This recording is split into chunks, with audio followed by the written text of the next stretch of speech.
របៀប climb base នៅក្នុង server Master Peaceful Season ថ្មីអញ្ចឹងបើសិនជាអ្នកគ្នាអត់ទាន់ចេះ climb base ទេអាចមកមើលវីដេអូនេះដល់ចប់បានអ្នកគ្នានឹងចេះ climb base ហើយអូខេអញ្ចឹងឥឡូវខ្ញុំនឹងមកបរៀនអ្នកគ្នាអំពីរបៀប climb base ធម្មតាសិនដែលមានឈ្មោះថា player base ហើយ player base នេះផងដែរគឺបានមកពី starter kit អញ្ចឹងអ្នកគ្នាចុច climb starter kit ហ្នឹងទៅគឺគេនឹងឲ្យ player base មកអ្នកគ្នាហើយអញ្ចឹងនៅពេលដែលអ្នកគ្នាបានហើយអ្នកគ្នាមកកន្លែង random teleport នេះមកហើយចុចទៅលើអាឈុកហ្នឹងមកប៉ក់ទៅនោះវានឹងបង្ហាញផ្ទាំងបែបនេះមកហើយនៅក្នុងផ្ទាំងនេះផងដែរគឺមាន3 world ទី1គឺ player base world resource world និង rank player base world អូខេអញ្ចឹងបើសិនជាអ្នកគ្នា player ធម្មតាអ្នកគ្នាមកចុចនៅកន្លែង player base world នេះមក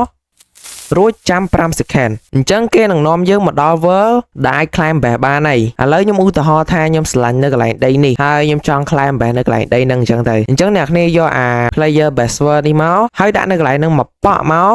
អញ្ចឹងដីនៅកន្លែងហ្នឹងគឺខ្លាចជា base របស់យើងហើយប៉ុន្តែ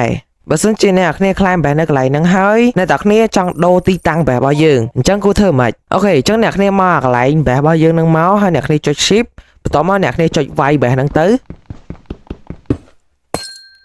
នោះវានឹងលុប base របស់យើងចាញ់ហើយអ្នកគ្នាចង់ទៅ climb នៅកន្លែងណាផ្សេងទៀតក៏បានដែរអូខេអញ្ចឹងរបៀប climb base ធម្មតាគឺយើងចេះហើយឥឡូវយើងទៅដឹងអំពីរបៀប climb base សម្រាប់អ្នកមាន rank វិញម្ដងអញ្ចឹងជាធម្មតានៅពេលដែលអ្នកគ្នាមាន rank ហើយអ្នកទាំងគ្នា climb គិតដំបូងគេគឺគេនឹងឲ្យ rank base មួយនេះមកយើងហើយទៅតាម rank នីមួយអូខេអញ្ចឹងនៅពេលដែលអ្នកគ្នាបានហើយអ្នកទាំងគ្នាមកកន្លែង random teleport នេះទៅដែរមកបន្ទាប់មកចុចទៅលើអាជ្រូកហ្នឹងរួចយើងជ្រើសរើស rank base world វិញយើងចុចទៅលើវាមក